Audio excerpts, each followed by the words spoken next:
Parkins Peak. And here's a special thing that you guys maybe don't know about peaks versus mountains. Oh. Mountains, famously, do not go left to right. Peaks do. Oh, this is left to right. Yeah, wow. left to right. I like that. Yeah, peaks. I always assume it is. No, he always He says. demands. But this is good. I For like some it. reason, he says they don't, but they do. No, but they don't. peaks do. Okay. Peaks go left to right. So, Sam Darnold, prove it. Wow. Your year last year was better than this, but as you will see as we rise up through the peak, I've got a lot of faith in Kevin O'Connell and Jordan Addison and Justin Jefferson. I believe Sam Darnold was a product of what happened in Minnesota. We'll see if he can prove me wrong and rise up the rankings here. Trevor Lawrence, if not now, when?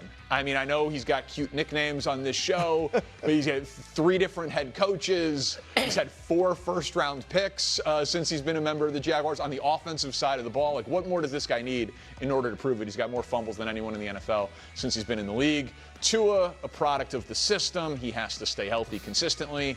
Michael Penix, I'm rooting for him. He's fun to watch. He has an absolutely massive arm. I hope he rises up the peak over the course of this year. Bryce Young had nice moments, but it felt like we were grading him on a curve because he's just a little guy. I like Bryce a lot. Yeah, well, I mean, he's an easy guy to root for. Was in an absolutely terrible situation, but excuses are dwindling for the former #1 overall pick. Cam Ward, I love his talent. I don't love the talent that he has around him. I think he's going to struggle this year, not because of him, but because he doesn't have enough help. And then I got a soft spot in my heart for the 28th best quarterback in the league, the lower right player in Parkins Peak. Anthony Richardson, he has to be on the debut of Parkins Peak /Mountain because he can throw the ball over a mountain. Okay. That's it. Well, he Can I, can can I, do can that. I, can for I sure. pause here? Feel free. Usually how Mahomes, but I don't know if we're doing the same format. I think we are. Did I do it wrong? Well, usually we wait to have discussions, but this was just absurd. What Daniel Jones, I feel like that quarterback controversy is over. Yeah, I think it seems like Jones. And you have one guy on the mountain, Well, they're wrong. and one guy's, I mean, They're wrong. They're the Anthony Colts. Richards is going to start. Well, he's better Week than one? he's better than Daniel Is he? Jones. Yes, he is. He's better than Daniel Jones. He might not start week 1, but by the end of this More year, potential. I don't think so. Yeah, week 1, I think Jones. that's keep going. that's Okay. fine. They're So at it's their, Parkins own, Peak, it's at, not- at their own peril. And if you want to interject with discussion at any time, boys, feel free. To the next level of Parkins Peak here. Geno Smith. This might be too low for him, but great accuracy, doing more with less. We'll see if he can carry over the success individually from Seattle to Vegas.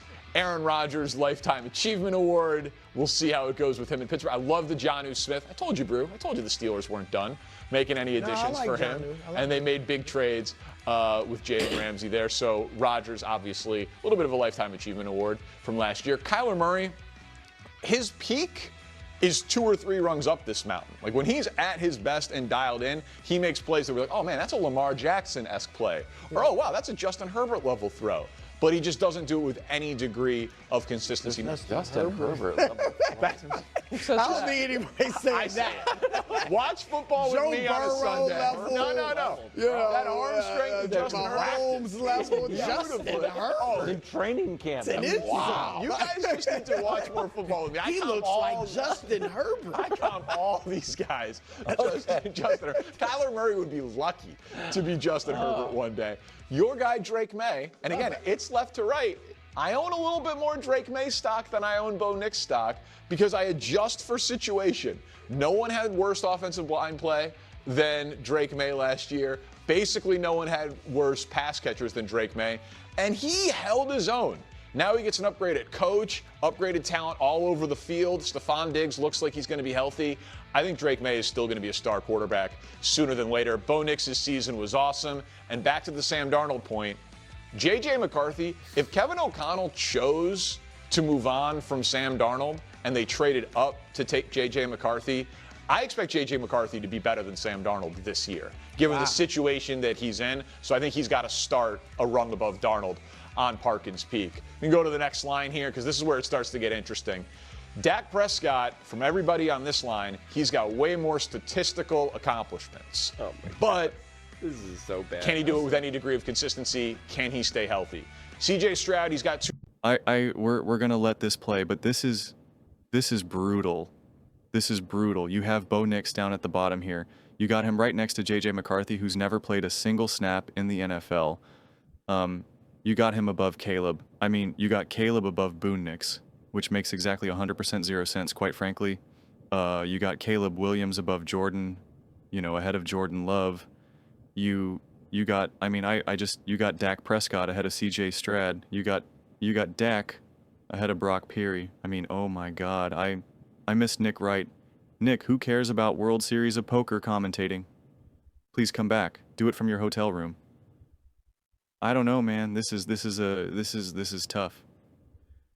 2 playoff wins, 2 years into the league, dealt with a tremendous amount of offensive line adversity and wide receiver adversity last year, which really showed me something. He took too many sacks, but I do think that was more a product of what was around him than him. Still think he's got a very high floor. Question a little bit what his ceiling is in terms of a productive player. But he is obviously a franchise quarterback for years to come. Perry somehow, to me, even though the winning wasn't there, got better. Like he impressed me more last year than... Thank you, Danny. Well, okay, he's not on camera, but he's dusting his shoulders off, please. Well, but that's my Jalen Hurts argument, because when Perry had everything around him, it's like, oh, give the ball to McCaffrey, you've got Kyle Shanahan, you've got all these guys. But when then pieces started to fall apart around him, how is that your Jalen Hurts argument when pieces weren't there around Jalen Hurts and the defense was awful and there was no A.J. Brown, there was no Saquon Barkley, there was no run game? He led the Philadelphia Eagles to the playoffs. And when he had a great roster around him, he won the Super Bowl. He played amazing in multiple Super Bowls. So that is not like Jalen Hurts. Brock Purdy was not amazing in the Super Bowl. He wasn't bad. I'm not knocking Party, but you got to give credit for Jalen Hurts elevating his game, in the Super Bowl, the most important game in all of football. And he still held his own. I was like, all right, Brock Purdy deserving of that contract, which is Super Bowl. That's why he's slightly better than Caleb. Him and Caleb next to each other. Caleb better than Jordan Love. It goes left to right. She knows. Now, I think that Caleb Williams and Jordan Love are going to play in like 30 Bears-Packers games. I think they're both franchise quarterbacks. I think they're both very talented. But Caleb Williams' situation last year, head coach fired, play caller fired, playing practice squad guys on the offensive line, guys dropping 10 straight losses, Hail Marys, dysfunction, leaked stories in the media. It was good stuff too.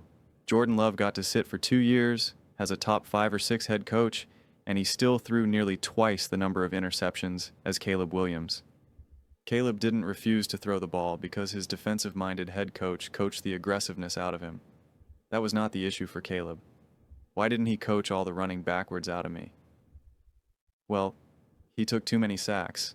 The offensive line was so 68 sacks, and he still had a 3.5 to 1 touchdown interception ratio because he refused to throw the ball. You give him a good offensive line, you give him Ben Johnson, okay? You want to tear this apart real fast? Caleb Williams was actually responsible. This is now the sacks that he allowed from the pressures that he allowed that are attributed to him. Caleb Williams, 17 in the NFL.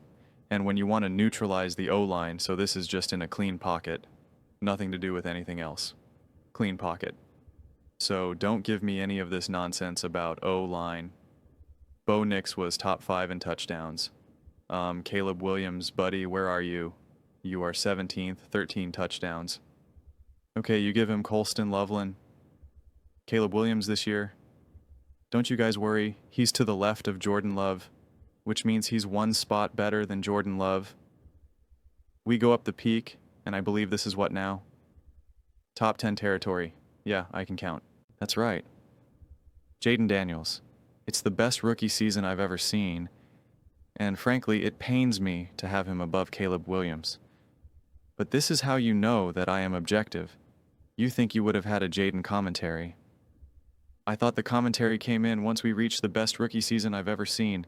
9 wins with, by 1 score or less, the best 3rd and 4th down quarterback in the NFL. Jaden Daniels was just remarkable last season. Jared Goff, a little bit of a product of his success with the team around him. Great receiver, great running back duo, great tight end.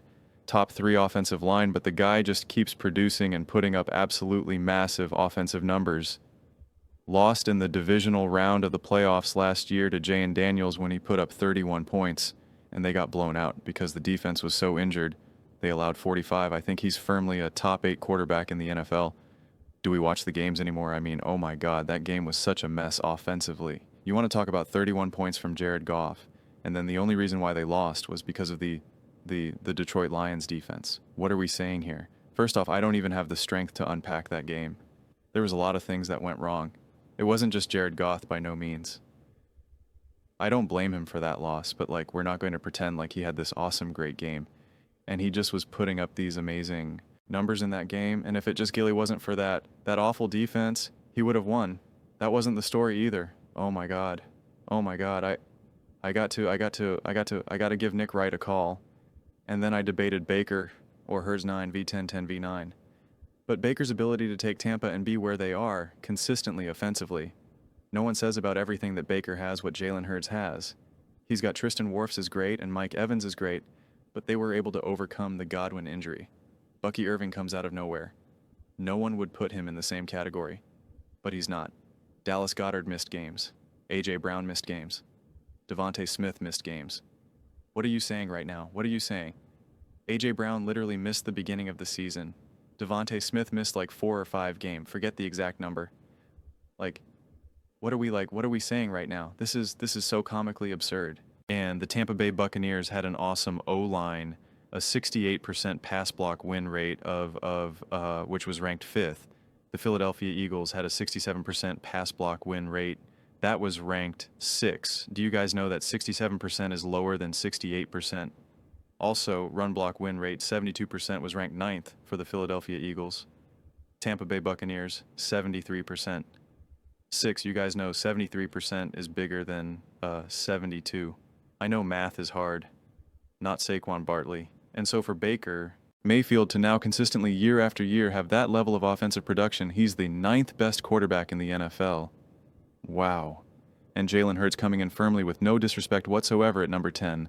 10th best quarterback in the NFL. A gamer, a leader, a winner, and a product. I thought some of the Mahomes mountains were bad, right? Gosh. Going off the rails. Off the rails. Well, this is the perils of going left to right. There's more room for this is more room for nonsense. But it's a tougher challenge to get to the top of this peak than it is the mountain. We go to the top 6. God, to be compared to Justin Herbert. Lamar Jackson comes in as the 4th best quarterback in the NFL. The MVPs, the accomplishments, he needs to get it done in the past. Yeah, we like Lamar. No, who doesn't? We all like Lamar. He's going to go up. Justin Herbert, what does he have? Lamar and Herbert are next to each other. Wild. What do you say my brand is? You're seeing the league clearly? Eye test, baby, for Justin Herbert. Now listen, I can show you something. This is a lot of eye test. No, at some point you got to have some achievements though. At some point when we talk about eye test, which I believe in it, test, and I defend the eye test all the time. You actually also have to know what you're seeing. You also have to watch all the games. You also have to be able to understand the complexities of football, how offenses are run, defenses. It's not just people mistake the eye test for just, this is just how I feel. It's like, no, you actually need to like know what you're seeing, right? Like you need to actually like understand how a game is unfolding, what a quarterback is being asked to do, how an offense is being executed, what you're doing against a great defense versus a bad defense, what you're doing when you're on script, off script, first quarter, third downs, first downs. This is why you actually need to like legitimately sit in front of the TV, watch a single game. I watch football games. Majority of the games that I watch, this is my computer right here. I can't even extend my hand. It's like it's a laptop. It's right in front of my face. That's how I watch majority of these football games. I'm like this. I got my notepads taken. Not doesn't mean that I know everything, but you got to be locked in. It's got to be in your face, man. You're not watching it sitting back on the couch eating Doritos, walking away, going to the bathroom, watching 9 games at the same time. You got to sit in front of it and you got to watch. Otherwise, I don't want to hear about eye test. I understand that. You can look cute and all that, Give me some achievements. Justin Herbert and Peyton Manning, through their first 5 seasons, are identical. Touchdowns, wins, playoff wins, which is 0. They are identical. Peyton Manning and Justin Herbert. You know what this is? You keep firing coaches. You keep getting guys injured around you. Justin Herbert, dirty pool. Why is that dirty pool? It is. It's like when it's like, what was Troy Aikman's rookie year, the league in interceptions? And it's like, so now every bad quarterback, like, led the Troy Aikman. Well, no, you can't like take a great quarterback, see how he underachieve. So is this guy. When you see the league as clearly as I did, you are seeing it clearly. You blend the stats and the history with watching every game. No one watched Bryce Young play and was like, ooh, that's the next Troy Aikman. We're like, ooh, that guy might just be bad. You watch Justin Herbert, and if you don't see the potential in him to be a Hall of Fame quarterback, an MVP quarterback, but he hadn't, it's about time to start realizing, okay. Well, just out of curiosity on that, the ESPN list where they're all the scouts and executives, Justin Herbert was also ranked above Jalen Hurts, but he wasn't 5th, though. With all the experts at PFF who go through the deep dive of watching all the games and the analytics, they had Jalen Hurts actually above them all. So H and all the great scouts and execs, you mean the ones who continuously are terribly poorly run teams. How great are those Jags? How great has those Miami Dolphins been? How great have those Atlanta Falcons been? How great has the Carolina Panthers been? How great has those Tennessee Titans been? How great has those Indianapolis Colts been? Huh? Can you tell me how great have those Patriots been pre-T Brady and post-Tom Brady? How good have those Arizona Cardinals been? How good have those New York Jets been? Can you answer those questions? How good has the Raiders been? How great has Chicago Bears been? How great have those Houston Texans been? How great has the Dallas Cowboys been? We really want to act like the execs and the scouts are the all-powering, they know everything. Like really, there's a lot of really, really, really, really poorly run teams out there. You know who's been the best run team in the NFL for the last 25 years? The Philadelphia Eagles. You know who the Philadelphia Eagles found in the 2nd round and made their starting quarterback? The Philadelphia Eagles. But Jalen Hurts. So weird. That's, I think he was 7. He was 7, okay? But he was ahead of Jay. He wasn't on the same tier as Lamar Jackson. And then Matt Stafford. Matt Stafford is kind of like Justin Herbert, actually. Didn't do the winning early, but passed every eye test. Had the big arm, but was in Detroit and was just kind of a product of everything around him. As soon as he got to a good situation with Sean McVay, what did he do? Won a Super Bowl and started setting some records. So I look at those guys being on the same level. Justin Herbert will get there. I'm owning that stock. And now I think everyone has the same topic. I'll go faster, I'm sorry. You guys were interjecting as we went our way up the peak. 2nd level of Parkins Peak. Josh Allen, Joe Burrow. Joe Burrow. This is I shouldn't have recommended. I'll be honest with you. What happened? I texted you this morning. I'm like, hey, we should just still do Mahomes bound? I don't think we should like 5 NFL questions. This is the most accurate to all of sports television. DeAndre Hopkins, do you think let's just reveal. All right. I actually really truly believe that they're being real here. Like it's a little bit inflated and magnified.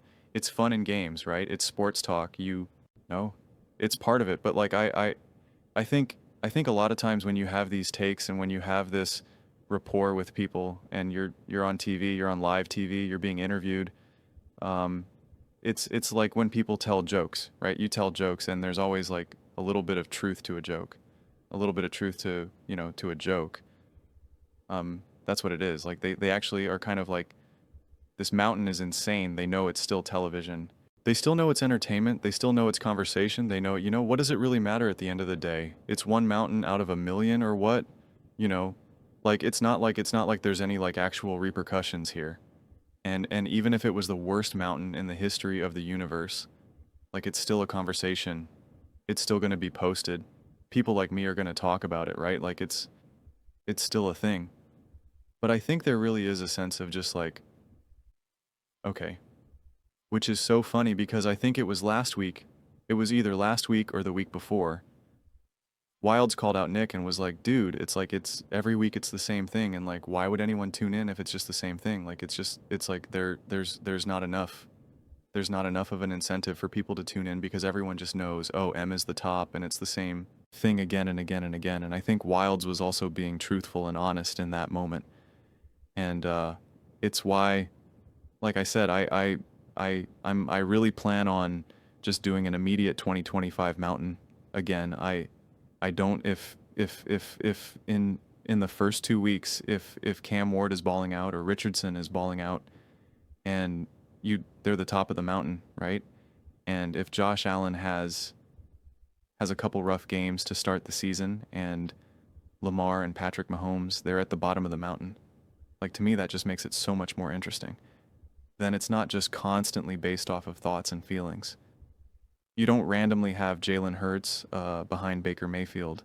You don't have Dak Prescott ahead of CJ Stroud and Brock Purdy. You don't have Bo. You Knicks behind Caleb Williams. I mean, like, you just don't get a lot of nonsense like this. I mean, it's just kind of absurd. And yeah, man. I pretty much said usually I try to let the mountain play and then I'll share my takes here, but like, yeah, we were all having the same experience. I have to imagine everybody watching this was collectively having the same experience. I mean, I don't even know, man. I don't even know. Just crazy, crazy, crazy, crazy. Those are just my thoughts. I'd absolutely love to hear yours. What do you guys all think about? I don't even know what to call it. We'll just call it QB Tears. Let me know in the comments below. I read every single comment. It's whether you agree with me or disagree with me. Either way, it's getting some discussions. Let's get in some fights. But ultimately, let's just have some fun. And please do consider subscribing. We're building an amazing community here and absolutely love to see you part of it. I want to build something that we all genuinely feel connected to, something that we're really excited to be part of. I think we're on our way to doing it. Please don't forget to give this video a thumbs up, as it really does help the visibility and the algorithm. Thank you so much. See you next time.